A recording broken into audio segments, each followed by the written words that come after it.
साथियों, आप सभी का इस प्लेटफॉर्म पर स्वागत है। यहाँ पर हम लोग विजन आईएएस कोचिंग संस्था के न्यूज़ टुडे शीर्षक से जो डेली करंट अफेयर प्रोवाइड किया जाता है उसको यहाँ पर देख रहे हैं।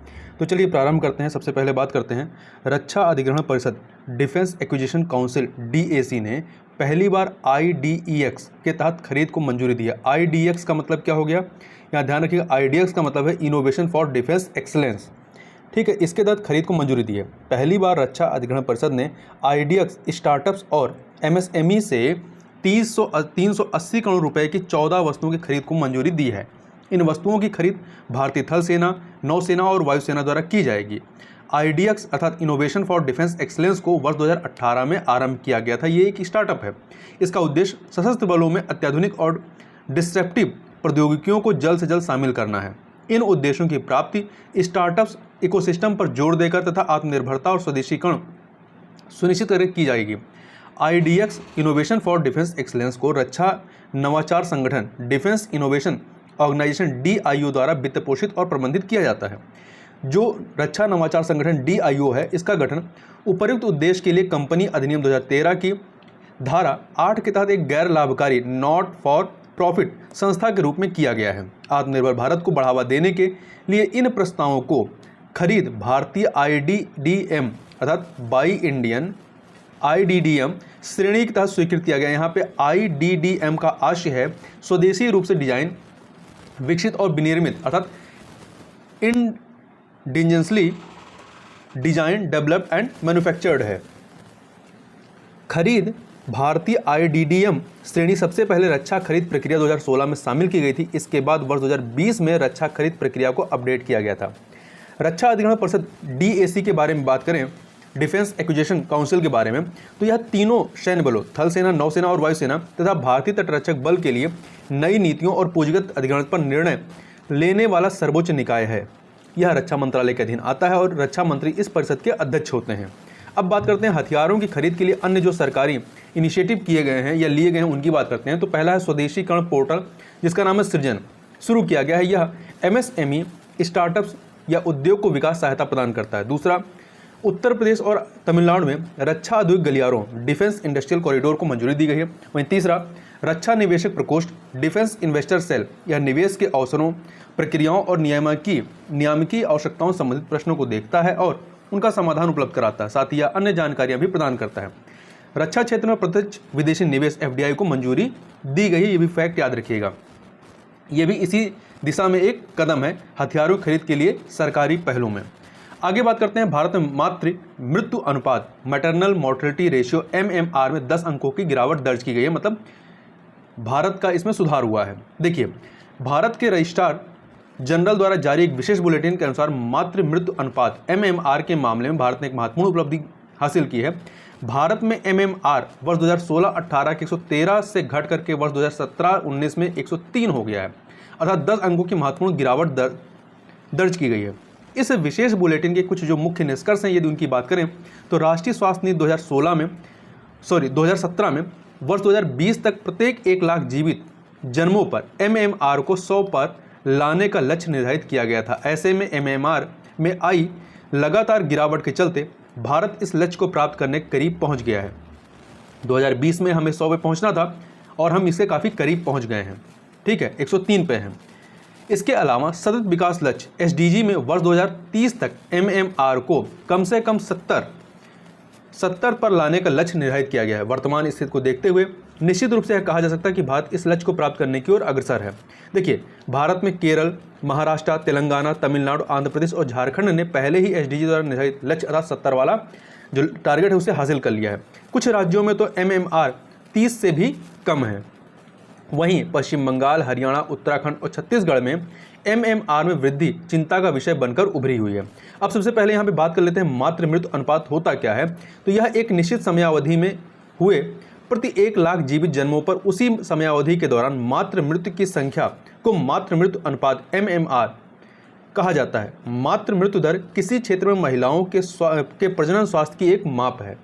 अब बात करते हैं मातृ मृत्यु के प्रमुख कारण क्या हैं। तो इसमें कम उम्र में गर्भधारण जैसे कि 15 से 19 वर्ष की आयु में, गंभीर रक्तस्राव संक्रमण, गर्भावस्था के दौरान उच्च रक्तचाप, हाई ब्लड प्रेशर, एनीमिया व प्रसव से जुड़ी जटिलताएं, असुरक्षित गर्भपात, आवश्यक चिकित्सा देखभाल की कमी इत्यादि। मातृ मृत्यु अनुपात MMR को कम करने के लिए उठाए गए कदमों की यदि बात करें तो जननी सुरक्षा योजना संचालित की जा रही है, वहीं जननी सुरक्षा कार्यक्रम चलाया जा रहा है, प्रधानमंत्री सुरक्षित मातृत्व अभियान शुरू किया गया है, और वहीं labour room quality improvement initiative यानी शॉर्ट में से लक्ष्य के नाम से जानते हैं नामक एक पहल शुरू की गई है। आगे चलते हैं, आगे बात करते हैं, केंद्र ने शुरू की है जल पुनः उपयोग करने की परियोजना। तो देखिए, विश्व जल दिवस जो कि 22 मार्च को मनाया गया, तो विश्व जल दिवस के अवसर पर केंद्रीय जल शक्ति मंत्री ने सुजलाम 2.0 की शुरुआत की है। इसके तहत ग्रामीण क्षेत्रों में घरों से निकले, ध्यान रखिए ग्रामीण क्षेत्रों की यहाँ बात की है, शहरी क्षेत्रों की नहीं, ग्रामीण क्षेत्रों में घरों से निकलने वाले गंदे पानी, जिसे ग्रे वाटर कहते हैं, को रिसाइकिल कर उसके उपयोग पर जोर दिया गया है। केवल ग्रामीण भारत में रोजाना 31,000 मिलियन टन गंदा पानी या ग्रे वाटर खुले में बह जाता है। अगर पूरे देश से इस पानी को इकट्ठा कर लिया जाए तो यह सूखे की समस्या से निपटने के लिए पर्याप्त होगा। यहाँ पे पहले ग्रे वाटर को देख लेते हैं। ग्रे वाटर मतलब गंदा पानी, इसको दो पार्ट में बांट सकते हैं, लाइट ग्रे वाटर और dark grey water. Light grey water में बाथरूम का जो पानी होता है और वॉश बेसिन का। बाथरूम के पानी में साबुन, शैम्पू, बॉडी केयर के उत्पाद, बाल, शरीर के वसा, lint, send, skin, urine traces आदि से युक्त पानी होता है। वॉश बेसिन में साबुन, टूथपेस्ट, बॉडी केयर के उत्पाद, सौंदर्य प्रसाधन, बाल, शेविंग वेस्ट आदि से युक्त पानी होता है। वहीं डार्क ग्रे वाटर में आपके किचन सिंक वाला पानी और लॉन्ड्री या शौचालय का पानी होता है। किचन सिंक में पके हुए भोजन के अवशेष, वसा, तेल, ग्रीस, बर्तन धोने वाले डिटर्जेंट, फल, सब्जी के छिलके आदि से युक्त पानी होता है। वहीं लॉन्ड्री शौचालय में ब्लीच, तेल, paint, salt bands, non biodegradable fibre, कपड़ों की सफाई करने वाले रसायन आदि से युक्त पानी होता है। अब बात करते हैं विश्व जल दिवस की। तो वर्ष 1993 से 1993 से प्रत्येक वर्ष 22 मार्च को विश्व जल दिवस आयोजित किया जाता है, और यह ताजे जल के महत्व पर केंद्रित है। किस पे? फ्रेश वाटर पर केंद्रित है। वर्ष 2022 की थीम क्या है? तो ground water making the invisible visible, अर्थात हिंदी में अदृश्य भूजल को दृश्य बनाना। यह थीम याद रखिएगा। ग्रे वाटर को अपशिष्ट जल, वेस्ट वाटर के रूप में परिभाषित किया जाता है। इसमें स्नान, shower, hand basin, washing machine, dish washer और रसोई के सिंक से निकलने वाला गंदा जल शामिल होता है। इसमें शौचालय से निकलने वाले जल को शामिल नहीं किया जाता है। ध्यान रखिएगा, इसमें आपका शौचालय से निकलने वाला जल शामिल नहीं होता है। भारत में ग्रामीण घरों में 70% से अधिक ताजा जल ग्रे वाटर में तब्दील हो जाता है। ग्रे वाटर के पुनर्चक्रण के महत्व की बात करें तो इससे पर्यावरण को होने वाले संभावित नुकसान को रोकने में सहायता मिलती है। साथ ही यह ताजे जल की मांग को कम कर सकता है। यह एक विश्वसनीय जल संसाधन है। वर्षा जल संचयन, रेन वाटर हार्वेस्टिंग के विपरीत ग्रे वाटर अनिश्चित और परिवर्तनशील वर्षा पर निर्भर नहीं करता है, और इसके अतिरिक्त इसमें नाइट्रोजन और फास्फोरस की उच्च मात्रा होती है, और सिंचाई कार्यों में उपयोग किए जाने पर यह पोषक तत्वों या उर्वरक का एक अच्छा स्रोत बन सकता है। आगे बात करते हैं IQAIR की एक रिपोर्ट के अनुसार प्रत्येक देश WHO द्वारा PM 2.5 के लिए निर्धारित नई वार्षिक सीमा को पार कर गया है। इस रिपोर्ट के निष्कर्ष सभी देशों के पार्टिकुलेट मैटर 2.5 यानी PM 2.5 के वार्षिक औसत पर आधारित है। 2.5 माइक्रोन से कम व्यास वाले वायुजनित अर्थात एयरबॉर्न कणों को PM 2.5 कहा जाता है। इस रिपोर्ट के मुख्य निष्कर्षों की बात करें तो वर्ष 2021 में किसी भी देश ने विश्व स्वास्थ्य संगठन WHO द्वारा परिभाषित व अपडेटेड वायु गुणवत्ता दिशा निर्देश एयर क्वालिटी गाइडलाइंस AQG का पालन नहीं किया है। अध्ययन में शामिल किए गए 6,475 शहरों में से केवल 222 शहरों में PM 2.5 का स्तर AQG एयर क्वालिटी गाइडलाइंस में निर्धारित की गई सीमा से नीचे पाया गया है। इस रिपोर्ट में भारत से जुड़े हुए कुछ मुख्य निष्कर्षों की यदि बात करें तो भारत का वार्षिक औसत PM 2.5 स्तर जो है वर्ष 2021 में 58.1 माइक्रोग्राम प्रति घन मीटर तक पहुंच गया है। मध्य और दक्षिण एशिया के 15 सबसे प्रदूषित शहरों में से 11 शहर जो है वो भारत में है, और भारत का कोई भी शहर WHO के वायु गुणवत्ता दिशा निर्देशों में AQG में PM 2.5 के लिए निर्धारित किए गए 5 माइक्रोग्राम प्रति घन मीटर की सीमा का पालन नहीं कर पाया है। तो ध्यान रखिएगा, WHO की जो लिमिट है या सीमा है वो कितनी है? PM 2.5 की 5 माइक्रोग्राम प्रति घन मीटर है। भारत के 48% शहरों में PM 2.5 का स्तर 50 माइक्रोग्राम प्रति घन मीटर से अधिक हो गया है। यह एयर क्वालिटी गाइडलाइंस में निर्धारित की गई सीमा से 10 गुना अधिक है। जो 5 है उससे 10 गुना अधिक है 50। AQG अर्थात एयर क्वालिटी गाइडलाइंस के बारे में बात करें तो यह एक साक्ष्य आधारित उपकरण है। इसे नीति निर्माताओं को वायु प्रदूषण के स्तर को कम करने हेतु कानून और नीतियां बनाने में मार्गदर्शन करने के लिए तैयार किया गया है। वर्ष 1987 में से WHO ने समय समय पर स्वास्थ्य आधारित AQG एयर क्वालिटी गाइडलाइंस जारी की है। ये दिशा निर्देश कानूनी रूप से बाध्यकारी नहीं है, इस बात को भी ध्यान रखिएगा। वायु प्रदूषण के कुछ प्रमुख स्रोतों की यदि बात करें तो इसमें वाहनों से उत्सर्जन है, बिजली उत्पादन, खाना पकाने के लिए बायोमास का दहन, फसलों को जलाना आदि इसके प्रमुख स्रोत हैं। वायु प्रदूषण से निपटने के लिए जो प्रमुख उपाय किए गए हैं उसमें आपका राष्ट्रीय स्वच्छ वायु कार्यक्रम national clean air programme NACP की घोषणा की गई है और भारत स्टेज उत्सर्जन मानकों को अपनाया गया है इत्यादि ये कुछ उपाय किए गए हैं। अब आगे बात करते हैं यहाँ पर वायु गुणवत्ता प्रबंधन आयोग CAQM ने ताप विद्युत संयंत्रों अर्थात TPP में बायोमास को फायरिंग टेंडरिंग की प्रगति की समीक्षा की है। तो सितंबर 2021 में CAQM वायु गुणवत्ता प्रबंधन आयोग ने 11 ताप विद्युत संयंत्रों को यह निर्देश दिया था कि वे मुख्य रूप से कृषि अवशेषों से बने बायोमास पैलेट्स के 5 से 10% मिश्रण का इस्तेमाल करने का प्रयास करें। दूसरे शब्दों में आयोग ने 11 ताप विद्युत संयंत्रों में को फायरिंग के माध्यम से बिजली उत्पादन के लिए बायोमास के इस्तेमाल का निर्देश दिया था। इससे खेतों में पराली जलाने से होने वाले वायु प्रदूषण की समस्या का समाधान करने और ताप विद्युत संयंत्रों के कार्बन फुटप्रिंट को कम करने में सहायता मिलेगी। साथ ही इससे पराली का उचित जगह पर दहन या XC2 उपयोग सुनिश्चित किया जा सकेगा। हालांकि CAQM अर्थात वायु गुणवत्ता प्रबंधन आयोग की समीक्षा के अनुसार 11 ताप विद्युत संयंत्रों में से केवल 7 में ही को फायरिंग शुरू हो पाई है। बायोमास को फायरिंग के बारे में बात करें तो बायोमास को फायरिंग की प्रक्रिया में कोयला आधारित विद्युत संयंत्रों में कोयले के साथ साथ बायोमास का भी दहन किया जाता है। को फायरिंग के लिए निम्नलिखित 3 अलग अलग मॉडल्स या अवधारणाएं मौजूद हैं। पहली डायरेक्ट को फायरिंग, इसके तहत बायोमास और कोयले को दहन एक ही भट्टी में किया जाता है। वहीं दूसरा है इनडायरेक्ट को फायरिंग, इसमें बायोमास गैसीफायर का उपयोग करके ठोस बायोमास को एक स्वच्छ फ्यूल गैस में बदल दिया जाता है। इसके बाद कोयले के साथ उसी भट्टी में गैस का दहन किया जा सकता है। तीसरा है पैरेलल को फायरिंग, इसके तहत पारंपरिक बॉयलर के अलावा एक पूरी तरह से अलग बायोमास बॉयलर स्थापित किया जाता है। अब बात करते हैं बायोमास को फायरिंग के लाभ क्या हैं। तो ये कम पूंजी लागत वाला है, उच्च दक्षता है, इकोनॉमिक ऑफ स्केल में वृद्धि या कम खर्चीली प्रक्रिया है, बड़े आकार वाले एवं पारंपरिक कोयला आधारित बिजली संयंत्रों के बेहतर प्रदर्शन के कारण बिजली की लागत में कमी इत्यादि इससे किया जा सकता है। वहीं बात करते हैं कोयला आधारित ताप विद्युत संयंत्र से वायु प्रदूषण कम करने की पहल के बारे में। तो देखिए, ताप विद्युत संयंत्रों में बायोमास के उपयोग पर राष्ट्रीय मिशन 2021 ये एक पहल है। इसके अतिरिक्त फ्लू गैस डीसल्फराइजेशन इकाइयों की स्थापना पर जोर, advance ultra super critical technology research and development project, कोयला आधारित ताप विद्युत संयंत्र के लिए संशोधित व कड़े उत्सर्जन मानक। अब आगे बात कर लेते हैं कि RBI द्वारा जारी एक वर्किंग पेपर में सरकार द्वारा बैंकों के पुनर्पूंजीकरण रिकैपिटलाइजेशन से बैंकों को होने वाले लाभ और सामाजिक क्षेत्र में सरकारी व्यय में कमी के बीच संतुलन पर बल दिया गया है। देखिए, RBI के इस वर्किंग पेपर में ब्लैक स्वान इवेंट को देखते हुए बैंकों के पुनर्पूंजीकरण के लिए एक सतर्क दृष्टिकोण अपनाने पर बल दिया गया है। अब यहाँ बात करते हैं कि ब्लैक स्वान होता क्या है। तो ब्लैक स्वान इवेंट या ब्लैक स्वान एक ऐसी अप्रत्याशित घटना जिसके परिणामस्वरूप आमतौर पर उम्मीद से परे और बहुत गंभीर होते हैं। परिणाम जो होते हैं आमतौर पर उम्मीद से परे और बहुत गंभीर होते हैं। कोविड-19 महामारी ऐसी ही घटना का एक उदाहरण है।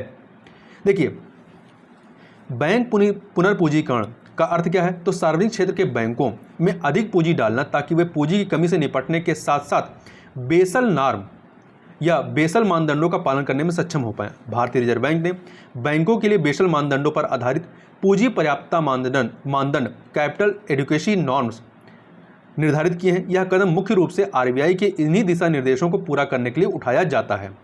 इस प्रक्रिया के तहत सरकार सार्वजनिक क्षेत्र के बैंकों के नए शेयर खरीद कर या बॉन्ड जारी कर बैंकों में पूंजी डालती है।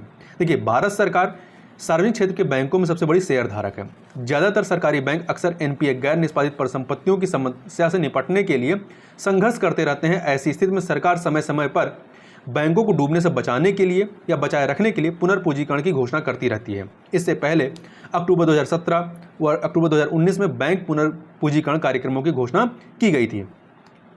अब बात करते हैं RBI के इस वर्किंग पेपर के मुख्य निष्कर्षों की। तो देखिए, इस पुनर्पूंजीकरण के पैकेजों के माध्यम से कंपनियों और फर्मों को बेहतर और रियायती आजीवन लाभ देने के अपने फायदे हो सकते हैं, लेकिन इस कारण सामाजिक क्षेत्रों में सरकारी खर्च कम होने का नुकसान गरीब परिवारों को भुगतना पड़ सकता है। दूसरा, इसलिए वर्किंग पेपर में सार्वजनिक नीति निर्माण में इस फायदे नुकसान को संतुलित करने की आवश्यकता पर बल दिया गया है। अब जो सुर्खियों में चीज़ें रही उनकी बात कर लेते हैं। सबसे पहले बात करते हैं राजद्रोह और यूएपीए से जुड़े मामलों में गिरावट दर्ज की गई है। सेडेशन एंड यूपीए केसेस में डिक्लाइन हुई है। तो गृह मंत्रालय के आंकड़ों के अनुसार पिछले 6 सालों में पहली बार राजद्रोह के कुल मामलों में 35% की 35% की गिरावट दर्ज की गई। इससे जुड़े मामलों की संख्या वर्ष 2019 में 93 थी, जो घट करके 2020 में 73 रह गई। राजद्रोह को भारतीय दंड संहिता आईपीसी की धारा 124A के तहत परिभाषित किया गया है। यह धारा सरकार के प्रति नफरत फैलाने वाले कृत्यों के लिए दंड का प्रावधान करती है और यह एक गैर जमानती अपराध है। वहीं गैर कानूनी गतिविधि रोकथाम अधिनियम यूएपीए के तहत भी दर्ज मामलों में गिरावट देखी गई। इसके तहत दर्ज मामलों की संख्या वर्ष 2019 में 1226 थी, जो घट करके वर्ष 2020 में 796 हो गई है। यूएपीए आतंकवादी रोधी कानून है। इस कानून में बताए गए कुछ आधारों पर व्यक्तियों को आतंकवादी के रूप में नामित किया जाता है। आगे बात करते हैं फिनलैंडीकरण की, फिनलैंडिजेशन के बारे में। तो फ्रांसीसी राष्ट्रपति ने सुझाव दिया है कि फिनलैंडीकरण यूक्रेन के मुद्दे पर तनाव को कम करने का तरीका हो सकता है। फिनलैंडीकरण है क्या? तो फिनलैंडीकरण मॉस्को और पश्चिमी देशों के बीच सख्त तटस्थता की नीति को संदर्भित करता है। ज्ञातव्य है कि फिनलैंड ने शीत युद्ध के दौरान इसी नीति का पालन किया था। तटस्थता का यह सिद्धांत मित्रता, सहयोग और पारस्परिक सहायता के समझौते agreement of friendship, cooperation and mutual assistance में निहित है। फिनलैंड ने इस समझौते पर वर्ष 1948 में यूएसएसआर के साथ हस्ताक्षर किए थे। फिनलैंड ने सोवियत संघ के विघटन के बाद रूस के साथ एक नए समझौते पर हस्ताक्षर किए। इस प्रकार वर्ष 1948 की संधि ने वर्ष 1992 तक हेलेंस्की मॉस्को संबंधों का आधार निर्मित किया। हेलेंस्की फिनलैंड की राजधानी है और मॉस्को रूस की राजधानी है। आगे बात करते हैं ब्रिक्स टीका अनुसंधान एवं विकास केंद्र की। तो देखिए, केंद्रीय स्वास्थ्य मंत्री ने वीडियो कॉन्फ्रेंसिंग के माध्यम से ब्रिक्स टीका अनुसंधान एवं विकास केंद्र और वैक्सीन सहयोग पर एक कार्यशाला का शुभारंभ किया है। ब्रिक्स टीका अनुसंधान एवं विकास केंद्र को स्थापित करने का प्रस्ताव वर्ष 2018 के जोहान्सबर्ग घोषणा पत्र में रखा गया था। इसका महत्व क्या है? यह केंद्र टीका अनुसंधान और विकास के क्षेत्र में ब्रिक्स देशों में उपलब्ध उपायों को एक साथ लाने में मदद करेगा। साथ ही यह टीकाकरण के मामले में WHO द्वारा निर्धारित लक्ष्य को प्राप्त करने में ब्रिक्स देशों का समर्थन करेगा। WHO ने वर्ष 2022 में या के मध्य तक विश्व की 70% आबादी को कोविड-19 टीका लगाने का लक्ष्य निर्धारित किया है। वहीं आगे बात करते हैं श्यामा प्रसाद मुखर्जी रूर्बन मिशन के बारे में। तो देखिए, श्यामा प्रसाद मुखर्जी रूर्बन मिशन को ग्रामीण विकास मंत्रालय द्वारा वर्ष 2016 में शुरू किया गया था। इसे ग्रामीण क्षेत्रों में शहरों में उपलब्ध सुविधाओं को पहुंचाने के उद्देश्य से शुरू किया गया था। यह कार्यक्रम समूह आधारित अर्थात क्लस्टर बेस्ड एकीकृत विकास पर केंद्रित है। इसमें स्थानिक योजना अर्थात स्पेशियल प्लानिंग पर ध्यान केंद्रित किया गया है। इसके अंतर्गत देश के ग्रामीण क्षेत्रों में रूर्बन समूहों की पहचान की जाती है। ये समूह शहरीकरण के बढ़ते संकेतों अर्थात जनसंख्या घनत्व में वृद्धि, गैर कृषि रोजगार के उच्च स्तर आदि को दर्शाते हैं। इस मिशन के तहत देश भर में 300 रूर्बन समूहों को विकसित किया जा रहा है। इन समूहों का चयन आर्थिक वृद्धि के कुछ मानकों के आधार पर किया जा रहा है। आगे बात करते हैं प्रधानमंत्री गरीब कल्याण अन्न योजना की। तो एक संसदीय स्थायी समिति ने खाद्य मंत्रालय को प्रधानमंत्री गरीब कल्याण योजना के विस्तार के दायरे का अध्ययन करने का निर्देश दिया है। प्रधानमंत्री गरीब कल्याण योजना की बात करें तो इसे कोरोना महामारी के कारण हुए आर्थिक व्यवधान के कारण कठिनाइयों का सामना करने वाले प्रवासियों और निर्धनों को निःशुल्क खाद्यान्न की आपूर्ति करने के लिए शुरू किया गया था। प्रधानमंत्री गरीब कल्याण योजना के माध्यम से राष्ट्रीय खाद्य सुरक्षा अधिनियम के तहत पंजीकृत 80 करोड़ लाभार्थियों को प्रति माह 5 किलोग्राम निःशुल्क गेहूं और चावल प्रदान किया जाता है। हालांकि शुरुआत में इसे केवल 3 माह की अवधि के लिए शुरू किया गया था, किंतु बाद में इसे अलग अलग चरणों के तहत विस्तार दिया गया। आगे बात करते हैं राष्ट्रीय अधिकार क्षेत्र से परे क्षेत्रों की समुद्री जैव विविधता के बारे में।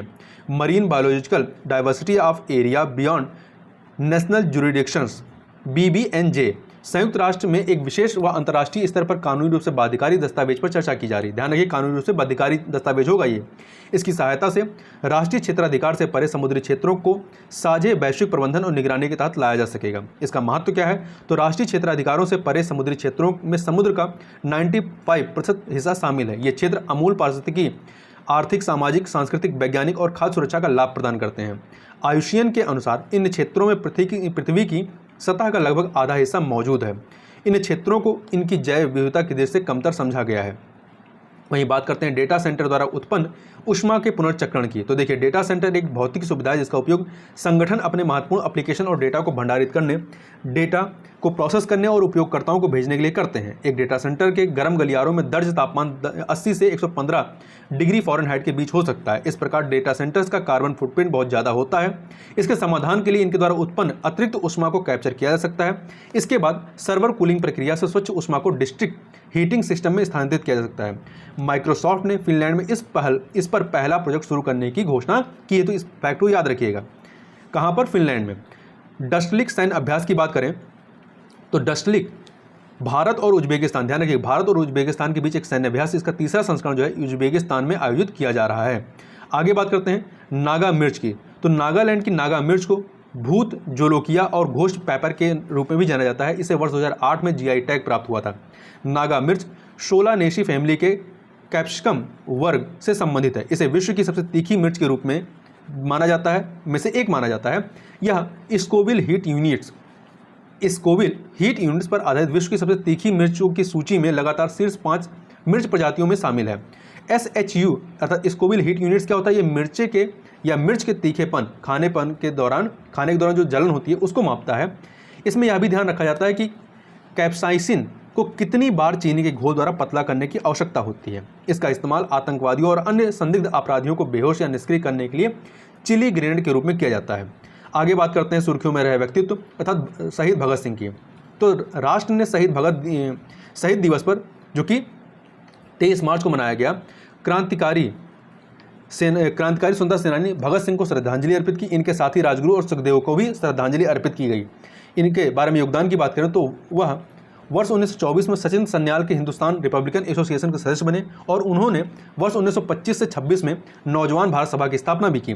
साथ ही ये वर्ष 1928 में हिंदुस्तान सोशलिस्ट रिपब्लिकन एसोसिएशन के सह संस्थापक बने। वह सेंट्रल असेंबली बम कांड से भी जुड़े थे और लाहौर षड्यंत्र मामले में उन पर मुकदमा चलाया गया। उन्होंने मैं नास्तिक क्यों हूँ, why am I an atheist नामक शीर्षक से एक पुस्तक लिखी। भगत सिंह पर राजगुरु और सुखदेव के साथ मिलकर सैंडर्स की हत्या के मामले में आरोप लगाए गए थे। इन तीनों वीरों को 23 मार्च 1931 को फांसी दे दी गई और इसी 23 मार्च को क्या मनाया जाता है? शहीद दिवस मनाया जाता है। इनके प्रदर्शित जीवन मूल्यों की बात करें तो इनमें साहस, पराक्रम,